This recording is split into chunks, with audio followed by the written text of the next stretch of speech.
Some of the toughest fighters in the UFC didn't lose in the cage. They lost before they even got there. How hard this is and what those MMA fighters have to go through. Hidden injuries, horrible weight cuts, all of that can be sidelined just so that these athletes have the opportunity to get in there and compete. Sometimes they push it past any reasonable limit. My last weight cut to 170 was against Masvidal, and I remember going blind. They knew the risk. They fought anyway. So what does it actually cost a fighter to ignore every warning sign? Life was good for TJ Dillashaw in 2018. At the time, he was fresh off the two most popular fights in his career after beating Cody Garbrandt twice. He was the undisputed bantamweight champion once again, and with Cruz looking to be slowing down, it seemed like no one could challenge him. But instead of staying in the division and defending that belt, TJ had more ambitious plans. I'll run right through you. No, I'm a different fighter, and you know that. I can tell you respect me. Yeah, I got respect for you.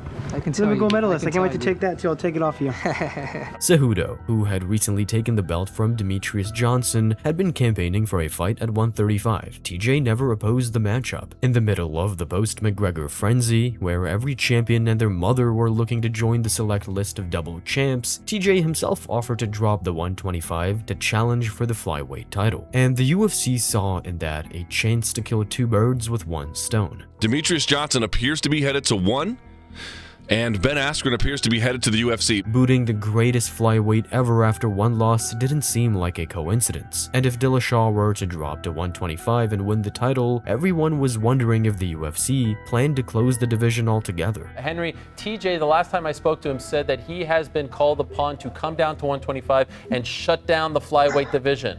What is your response to that? Yeah, this is the same guy that was trying to start the union and get paid more, and now he's siding with the I don't know if you want to call it the better side. But a question that probably got brushed off too quickly at the time was, could he even make the weight? Because he had never competed in that division before. He spent the last decade making 135 while looking completely shredded. At 33, nothing about dropping an extra 10 pounds screamed smart move. When fight week came, TJ managed to make 125 pounds. But it was by no means easy. He claims his body started shutting down weeks before the fight. I played it off on how easy it was going to be. You know, I can do it, no problem. You know, I did this. I've always cut weight, and I pushed my body to the extreme. You know, about 6 weeks out, my body started to crash. I started to get tired. I started feeling that I didn't want to wake up for practice. Even though the warning signs were glaring, he persisted. Because Dillashaw can be many things, but never a quitter. And we would later find out he would do anything, legal or not, to win. In the weigh-ins, he looked like absolute death. 124.6. Weight cuts are often brutal, but as far as bad ones go, this could take the cake. Even worse, he was 24 hours away from fighting the most dangerous flyweight in the world, and when they met face to face, Henry made it look easy. Known for one of the best footwork in the sport, TJ came out slower and more flat-footed than usual. Although he was coming from a heavier weight class, he also didn't look stronger at all. All Cejudo needed to end the fight was 32 seconds. Just like that, the flyweight division was saved, and Dillashaw's dreams of becoming a double champ were shattered. But that wasn't the end of it. TJ Dillashaw, of course, your former UFC bantamweight champion, has accepted a 2-year sanction from USADA after testing positive for a prohibited substance. Dillashaw, 33, tested positive for recombinant human erythropoietin. I think that's how you pronounce it, or EPO. On top of nearly dying on the scale and getting knocked out in 30 seconds, he also received a 2-year suspension after failing a drug test. TJ says to have only taken the substance for this fight as he needed the boost to get through camp, even though accusations have been running wild for a while. Oh yeah, the guy's on everything. Yeah, it's on everything. TJ? Yeah, I'm on everything. They test me every day, so come on, I'm on everything. Funny, you're the one that showed everyone how to do it on Team Alpha Male. Yeah, I'm the one that's now bringing it in. Yeah. Look at him. He has nothing to say. What we do know, however, is that he took a performance-enhancing drug for the Cejudo fight. He defied his own body and went as far as possible to make it to a fight, and that completely derailed his championship aspirations. The crazy thing is, this wasn't even the last time TJ refused to give up, even at his own demise. But more on that later. Next up, let's look at the downfall of arguably the greatest UFC heavyweight. You can't really put together a list of the best heavyweights ever without mentioning Cain Velasquez. Cain Velasquez, in my humble opinion, when I look at all of the different heavyweights that I've personally seen fight, Cain stands out as the best. Wow. The reason why Cain stands out as the best is because he has superhuman endurance. Yeah. And his ability to put a pace on guys, you would see these guys just wilt. He was an athletic specimen, especially for a man his size. Throughout his career, he used his conditioning as his biggest asset, blending relentless wrestling with forward pressure that broke most heavyweights. To this day, his dismantling of Junior Dos Santos across their trilogy showed he was a different breed of athlete altogether. At that point, Cain was the only fighter to rival Fedor for the post of greatest heavyweight of all time. But the champion, who was beginning to earn an aura of being unbeatable in the cage after successful defenses against JDS and Bigfoot Silva, began to lose a battle against his own body, because even though he wasn't particularly old, serious injuries started to pile up, and suddenly his biggest weapon started to fail him. I think with Cain, and this is where it gets really interesting, what did him in is probably what also brought him to the top, is his mental toughness. Because his body started breaking down. He started having all these back injuries. He needed back surgery, multiple back surgeries, shoulder surgery, knee surgery. Everything was getting fucked up. And I think it was getting fucked up because he was working through pain and because he has the ability to tolerate pain that most people don't have. Right.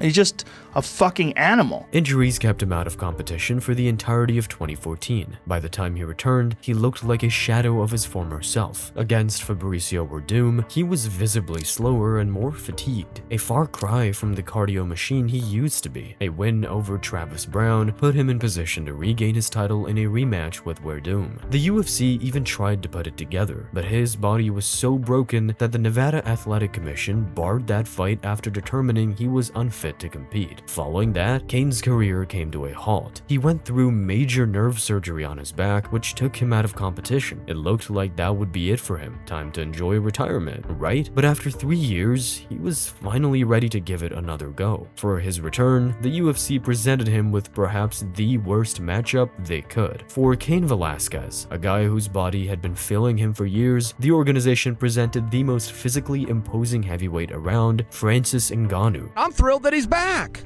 I love that he's back. Now he's going to take on a guy that was a #1 contender within the calendar year, and he's going to do it in a 5-round situation. I mean, Cain deserves some credit too.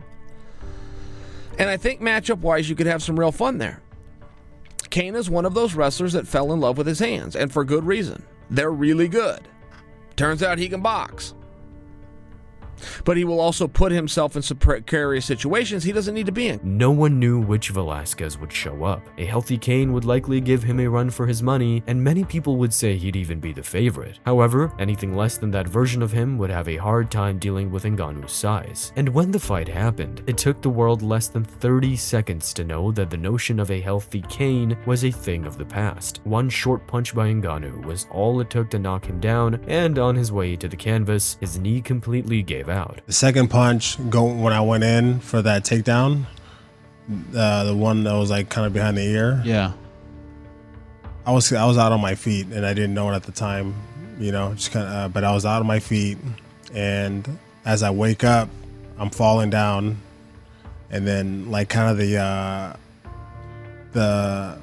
pain from the knee on the way down is what woke me up. Velasquez entered the cage that night to face one of his biggest challenges, even though his body was likely a few years past its expiration date. This kind of stuff tends to happen because athletes will do everything just to compete. But the next fight is stranger. He destroyed his body too, but not to win anything, and no one has ever figured out why. MMA has had its share of eccentric characters. Diego Sanchez, Tito Ortiz, those guys sure can be pretty awkward. But when it comes to the king of weirdness in the sport, Tony Ferguson is in a league of its own. This is a rat race, but I'm no rat. I'm a fucking turtle. Ninja turtle. So which one's your favorite? I like Michelangelo. He isn't just socially weird, his entire fighting style was also based on awkwardness. But awkward doesn't necessarily mean bad. Tony managed to create one of the wildest and most effective styles MMA had ever witnessed. He got mad because I called him a brilliant weirdo. It's like you but he's are, bro. So unusual. I mean, his style of moving, and he would catch you with these weird punches, and he would train on a Wing Chun dummy. Yep. Eddie Bravo was working with him, and they were in Big Bear, and he said Tony was in such fucking insane shape that everybody else in camp would like be running sprints. Tony would lap them. Yeah. He would run these hills, run back down while these guys were still running, and lap them going up the hills. It's no coincidence he's considered one of the 2 best lightweights of his era. His 12-fight win streak, stretching nearly a decade, remains among the greatest runs the sport has ever seen. Beating guys like RDA, Josh Thompson, and Edson Barbosa, he basically cleaned out the division despite never holding the undisputed belt. Tony Ferguson was so good. Bro, the way he would hit these guys, they would look like they were bludgeoned, Terry. It looked like he had like the elbows, he had like that rangy style, like he was dangerous, bro. He was, without question, one of the best. But no one could say with certainty he was the best, not before he met Khabib. And to their credit, the UFC really tried to make it happen. What started as a clash between contenders ended as the biggest what-if fight in the sport. Even so, every time that fight got booked, it ultimately fell apart. The last time happened in 2020. Tony and Khabib were expected to face each other at UFC 249, but when the pandemic hit, everything fell apart. Due to travel restrictions, Khabib got stuck in Russia, unable to leave the country, and even in America, things weren't looking too good. The state of New York banned public gatherings. All of a sudden, the UFC didn't have a main event, nor a venue in which it could legally take place. The show was cancelled, and here is when Tony's randomness kicked in, probably to his detriment. Despite not competing on the following day, he still chose to make 155 pounds and post it on social media. There it is. 155 there. My man. Tony was among the biggest lightweights around. It goes without saying that the severe dehydration necessary to cut weight can have serious side effects, and to go through it for no specific reason is something so odd that only Tony Ferguson would be capable of doing. Meanwhile, Dana White was in quite a pickle. In the middle of a lockdown, he was running out of places to host an MMA event. We'll be back soon. We'll be the first sport back still. And thank you all. That's all I don't know. I don't even know what else to say. So when New York closed, Florida came to the rescue, and in a matter of weeks, the promotion managed to move the card to Jacksonville, becoming one of the first sports organizations to host live events during the pandemic. Instead of facing Khabib, who remained stuck in Russia, Tony was now set to face Justin Gaethje for the interim title. And while it meant another shot at the belt, it also meant Ferguson had to put his body through the grinder again, cutting to 155 pounds for the second time in just 4 weeks. Which, to his credit, he did, without much of an issue, or at least so he thought. Tony was already 36 years old, nearing the twilight of his career, and going through 2 weight cuts back-to-back like that was bound to affect his performance, especially considering that in front of him was a man who, similarly to himself, had made a career out of taking his opponents to the deepest waters possible, just so he could see who would drown first. When the fight finally happened, it was frankly hard to watch. Tony came out strong in the first round, but uncharacteristically started to slow down as the bout progressed, all while Gaethje was picking up the pace. There's a point during the fight where Trevor Whitman is telling him, you're hitting him too hard, you're swinging for the bleachers, he goes, just take about 10% off your punches, hit him with good clean shots, and he immediately made that adjustment, and then his cardio leveled out because he was getting tired towards the end of the second, and because he was just throwing just bombs. Every shot he was trying to take Tony Ferguson's head off, but you can't knock Tony out with one shot. He's inhumanly tough. So Justin backs it off a little bit and just is throwing clean shots and then winds up just dominating him. After 10 minutes of action, Tony had nothing left to offer. Nothing except grit, because he endured one of the hardest beatdowns ever, eating most of Gaethje's punches for the rest of the fight. The 5th round stoppage didn't come by knockout, but by Herb Dean stepping in after the tremendous cumulative damage he suffered. I don't want to take anything away from Gaethje because he fought an incredible fight. But I thought Tony looked off tonight. Thought he looked slow, and I would have to imagine that cutting weight twice in a month will affect you. Unfortunately, Ferguson's career went completely off the rails from that point forward. After going undefeated for nearly a decade, he never won another MMA fight after losing to Gaethje. Tony took a gamble, and it cost him dearly. This next fighter, though, entered the cage ready to prove he was still legit. He walked out with a shattered leg instead.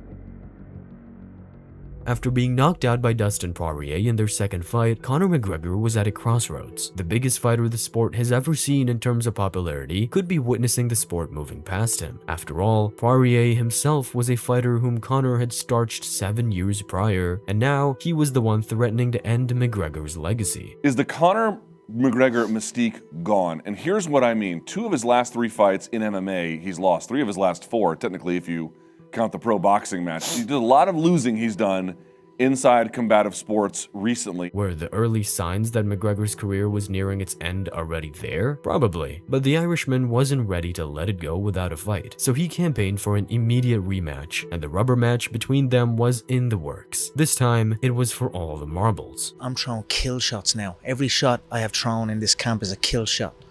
So, you know, that's it. I'm gonna kill this man. For Poirier, it was an opportunity to cement his superiority over the sport's biggest icon and close the chapter on their rivalry. But for McGregor, it meant much more. It was a defining moment where he needed to prove himself and the world that he was still elite. The pressure was real, even for someone who thrived on the spotlight and the constant judgment that came with it. Perhaps for this reason, his mind games didn't really hit the same. His historically witty trash talk felt forced, almost as if Conor was chasing the past, desperate to rewrite history by pretending he was still the same man. Your wife is your husband. You're only a little bitch of a thing, a silly little hillbilly. Joe Lee's wife! Joe Lee's wife! Joe Lee's wife! Joe Lee's wife! You little bitch of a thing. You used to be a lot better than that, man. The trash talk was a lot better than that. Still, Conor was gonna give it his all. It was his last chance at redemption, and he was willing to do everything to get that nod, even if it meant breaking his own body in the process. And he had a grim prediction for how this fight would play out. I'm ready for it all, but he's going out on a stretcher. He's a corpse, a dead body, a blank face. It's gonna get his ass whooped and took out on a stretcher.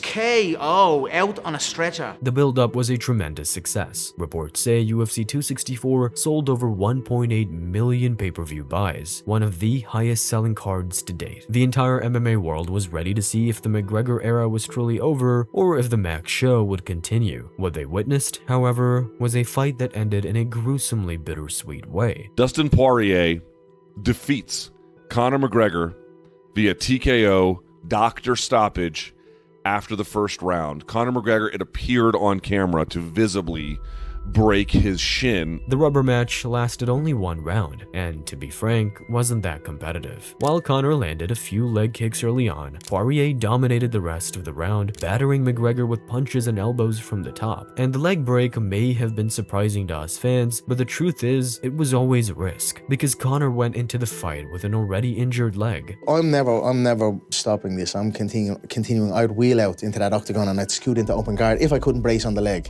That was in my thoughts. That was my thoughts. I was like, right, okay. You know, I had already done the whole camp compromised. The leg was damaged in the camp. I was in a medical boot. You know those medical boots like that? I had a break already. So, you know, and I take it off before practice, and my practice would consist of me in open guard. Much like everyone else on this list, he chose to fight, even though he was already broken before the first punch was thrown. And the end result was an injury that could very well have ended his athletic career for good. The irony is, his prediction that Poirier would leave the fight on a stretcher backfired tremendously.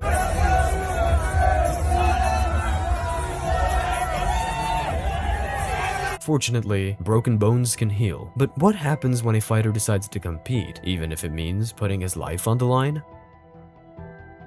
Before Conor and Tony, Rafael dos Anjos was seen as the next big thing at lightweight. In the early 2010s, he put together a crazy win streak. My first UFC main event, it was a great moment for me when I fought Ben Henderson. He was a former champion, and I finished him on the first round. And my fight against Nate Diaz as well, it was it was like that when I fought 5 times in 11 months. on that run for that title. It was pretty rough for my body, but it was so worth it. He began to stand out as a guy who would face anyone, anytime, and after beating Anthony Pettis for the title, a man many saw as the future star of the sport, it looked like RDA could reign for years to come. Because he didn't just beat him, he completely wrecked Pettis for 25 minutes. Dos Anjos' only loss in recent years was to Khabib Nurmagomedov. Khabib was battling with serious injuries at that time, unsure if he would even continue competing. So while he was out, RDA was the guy dominating the division, but his reign was a lot shorter than everyone predicted. He successfully defended the title against Cerrone. Up next, he'd be facing former Bellator champion Eddie Alvarez. I'm the best lightweight in this division, and I'm here, and this is my time, and regardless of what he's done in the past, he hasn't fought me yet. Eddie was as good a challenge as it gets, but to face him, RDA would have to go through hell, because after competing several times per year, cutting to 155 every time was starting to leave its mark on him. Every time you make weight, it gets harder and harder and harder. It's you know, I've been there before. I feel like every time I make weight, or every time I make 155, was getting harder and harder all the time, every time. He claims that the weight cutting process for that fight was the hardest of his life. Imagine you are so dehydrated that you lose consciousness several times in a day, only to face a monster like Alvarez in 24 hours. RDA wasn't just putting his belt in jeopardy, his very well-being was at risk if he didn't pull out. I passed out 3 times, and I went out and went back. Like I did that like probably 3 times.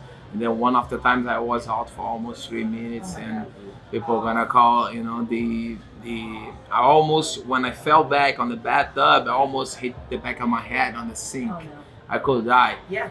And that was a fight that I shouldn't fight, but everything happened for a reason. Despite better judgment, he pushed through. On paper, he had a really good chance of beating Eddie. RDA, a great pressure fighter with an insane pace and world-class BJJ, was considered the favorite in that matchup. But when it actually took place, that favoritism served him no good. On paper, it looked like it could go either way. In the cage, it barely lasted a round. Alvarez closed the show with a hook and a flurry of follow-up strikes. Now, obviously, Eddie was always good enough to beat a healthy RDA. But given how severe the weight cut was, you've got to wonder if a healthier RDA would have taken shots better and kept up the pace longer. As for RDA, he lost the belt, but at least he dodged a potential life-altering disaster. Shortly after, he went up to welterweight and had a rather competitive career. His body gave him the signs, and he eventually listened. The next fighter on our list was also given all the signals to call it quits, but he kept going, to his own detriment.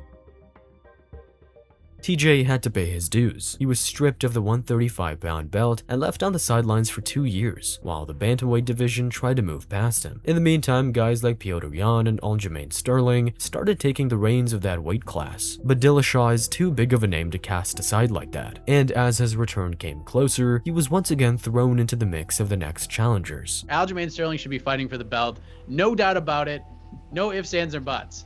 But it's interesting right now. So you got Moraes in the conversation. TJ Dillashaw's coming back in January. I think his suspension comes to an end. So who knows? I mean, this is a fascinating division and multiple people in the conversation. He finally came back to face the forever contender Corey Sandhagen. While he didn't look particularly sharp that night, he did enough to earn a split decision victory, once again eyeing the belt. So after a few months, the UFC booked the fight against the then champion Aljamain Sterling. On paper, it was supposed to be a really good scrap, a younger, bigger, and stronger champion going against one of the best bantamweights of all time. Everyone thought the fight would be competitive. Well, almost everyone. You don't think Aljamain Sterling is a very difficult fight for you? I don't. I think it's going to be real good. You know, I mean, congratulations to him and implementing his game plan in the fight, and showed some weaknesses in Yan. But yeah, I mean, that stylistically, that fight's perfect for me. So he can say anything he wants, but They ain't gonna be champion for much longer. Despite his confidence, he was already 36 at the time, which in top-level bantamweight terms is quite old. Still, if he managed to come in healthy and in shape, chances were that his high-level footwork and striking could cause serious problems for the champ. This time, he made the weight without any issues. 135 was his division after all, and he seemed ready to reclaim the belt he never lost inside the octagon. Man, I'm fucking excited to fight in an arena. Come all the way across the world and put on a show the fuck off for you guys, and put this motherfucker to sleep. It was the old guard in bantamweight going against a new wave of fighters. Every MMA fan was interested to see it play out, but unfortunately we never did, because all the talk by Dillashaw that he'd have an easy fight and whatnot was, in the end, all bark and no bite. When the cage door closed, what we saw instead was probably one of the most pathetic performances ever in a UFC championship fight. 30 seconds into the fight, Aljo shot for a takedown as everyone knew he would, but as he tried to defend it, TJ's shoulders slipped out of its socket, and that was the beginning of the end. Here's the real story of this fight. Guys. Okay. TJ Dillashaw basically had his arm dislocated off the first takedown attempt and was a one-winged fighter for the rest of that fight. What we saw after that wasn't really a fight, but just a guy with a dangling arm trying to brush off the best wrestler in the division. TJ lasted as long as he could. Aljo eventually secured a second-round TKO and went home with the easiest win of his life. Don't get me wrong, injuries happen, and in any other instance, Dillashaw would have been praised for at least trying to fight through that. But we later learned he came into the fight already injured, making the whole thing feel pointless. I threw a big left hook on the bag, and my shoulder just like snapped, froze up on me. Jeez. And so I lost all my external rotation. I couldn't go anything past that. I couldn't raise my arm very well. Like, it was really bad. And I started thinking about it, and I was like, well, fuck, man. I'm 36 years old. I get surgery. I'm not going to get a title fight when I come back. Am I going to come back? Like, I don't know, right? So I was like, I'm taking the fight. He entered the cage that night already knowing he'd likely lose. And while that takes tremendous courage, it also feels unfair to the fans who paid to see a competitive bout, or even other contenders who could at least give the champion a competitive fight. All I could think was, you knew you were already out of the fight before the fight started. It seemed like you were not healthy at all. Yeah. You were already done, but you're like, I need this paycheck. No, it wasn't. That's what it looked like. Of course. That's why I'm asking. No, of course. And so I think you're probably a lot like this, is I'm very delusionally optimistic. If he got in there just for a paycheck or not, we'll never really know. TJ was already broken before the fight even took place. The next man on this list was supposed to be unbreakable, but he broke nonetheless. In his own way, Khamzat Chimaev managed to bend the sport to his will. He came into the UFC and quickly became the most hyped prospect around. Chimaev burst onto the scene in 2020 by securing 2 dominant UFC wins in just 10 days, setting a modern-era record for the quickest turnaround. The guy's special. I've been in this game my whole life. I've never seen anything like him.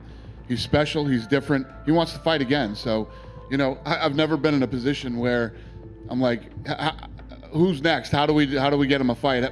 How do we get him over here? How do we do this? How do we do that? It's fun and I like it. And I think when you're a fight fan, a guy like this is the type of guy that you love to watch and follow and hate, you know, and whatever it might be. This guy is one of the most special fighters I've ever seen, if not the most special guy that I've ever come across. He barely ever got touched in his fights. From joining the UFC, storming through welterweight, then moving up to win the title, only 2 men managed to at least put up a fight against him: Gilbert Burns and Kamaru Usman. Duplessis, Whitaker, Holland, and many others were either quickly taken care of or completely dominated. Khamzat looked unbeatable, but even back then, his body was showing early signs that it would eventually fail him. He can't train. His friends called me and like, hey, Khamzat can't even speak, you know. His fever is so high, his headache is so much, you know, muscle pain and everything. And then an ambulance came and got him to the hospital, you know. And even when he was in the hospital, he called me like he was When he called me, he thought he was going to die. Weight cutting turned out to be one of his biggest weak points, but everyone thought this issue had been resolved when he moved up to 185. After soundly beating the champion there, Khamzat even expressed interest in moving up to 205, and for a moment, it felt like that was precisely his next move. So much so that in early 2026, he started to look noticeably bigger, like the move to light heavyweight was finally underway. However, Dana White had other plans for him. We've seen Khamzat Chimaev fight at welterweight. We see him fight at middleweight. Is he someone that if he says, hey, I want to fight at light heavyweight, we'd see him fight at light? I'd like to see him defend his title at a weight first. Yeah, I'd like to see him defend his title before he talks about jumping around from, you're going to keep going up in weight divisions without defending. Yeah, I'd rather see him defend. Shortly after, they put together one of the most anticipated middleweight championship bouts in recent memory. Khamzat would be defending his belt against none other than Sean Strickland, a man he already had beef with thanks to a long history of trash talk. The fight was announced, giving both fighters around 2 months to prepare. Hardly a short notice booking. Still, Khamzat probably needed more time. He had to shed 46 pounds, making it one of the hardest weight cuts of his career. Throughout his UFC run, Khamzat had a share of tough cuts. Willingly going through that again required an unfathomable amount of determination, so he kept going. After all, Strickland was no ordinary opponent. From training together a few years prior to having some of the ugliest, most personal beef in the sport. Due to that, everyone thought that the clash would be the most exciting fight of the year. Calling him things like a Chechen or a terrorist and making jokes about his... I am terrorist for him. I am. I'm gonna take off his head. I'm gonna kill... Allahu Akbar! Allahu Akbar! But the first test for Khamzat was the night before the fight. Could he even make the weight? The answer was yes, or kind of. Depends on who you ask. He steps on the scale, and I have never seen a commissioner call it weight so fast and then let the fighter get off the scale. Like normally you get on, you're stepping there, you're standing, the medical scale is kind of bobbing up and down. It kind of settles. The commissioner stops it. He checks. You're still standing there. It just goes on. And then when they're happy, which is usually like 10, 15 seconds, then they'll announce the weight.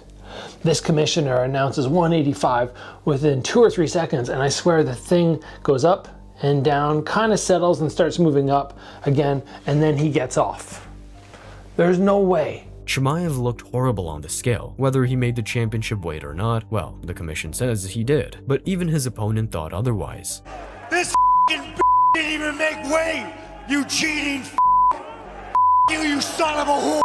Be it weight cut, injuries, or even the casual murder threats, tensions were so high that the fight had every chance of not happening. And yet, it did. The most hyped clash of 2026 turned out to be quite boring. While Khamzat started off strong, he began to fade in the later rounds. Strickland, probably the best defensive fighter out there, took over the fight. By the end of it, the American took not only the middleweight title from Khamzat, but also his undefeated record. Now, it'd be too easy to put the entire blame on a bad weight cut. Khamzat Chimaev's brother says that his body shut down during the wake-up for the Sean Strickland fight. He says that Khamzat originally had a deal in place to fight Yuri Prohaska at 205 pounds, but then later on the UFC called him asking to fight Sean Strickland instead. Now, I did hear rumours of this. I did hear that Khamzat was going up to 205, not from the UFC, but from other people that I know in the fight community. And then as we found out, kind of a quick turnaround or a quick sudden change of events, Sean Strickland beat Fluffy Hernandez, and then next minute we got Khamzat versus Sean.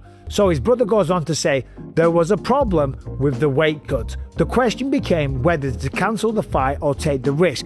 When there was 1.2 kilograms, which is about, I don't know, close to 3 pounds left, his body shut down. Oxygen deprivation. His body malfunctioned. We had to stop cutting weight for an hour because his health wouldn't allow him to continue. Khamzat himself said he didn't know how he'd fight in that condition. But that wouldn't tell the entire story. Strickland was always going to be a tough matchup, and even on a good day, cardio was always one of Khamzat's biggest flaws. Still, he chose to go through with an incredibly dangerous weight cut, which also likely played a role in the fight. He chose to enter the cage already broken and paid with a title and an undefeated record. These fighters went against everything just to make it to the cage. Some paid for it with a title, others with their career, and some very nearly with their life. But not every story has a sad ending. If you want to see what it looks like when that same stubbornness pays off instead, check out our video on the career of Max Holloway.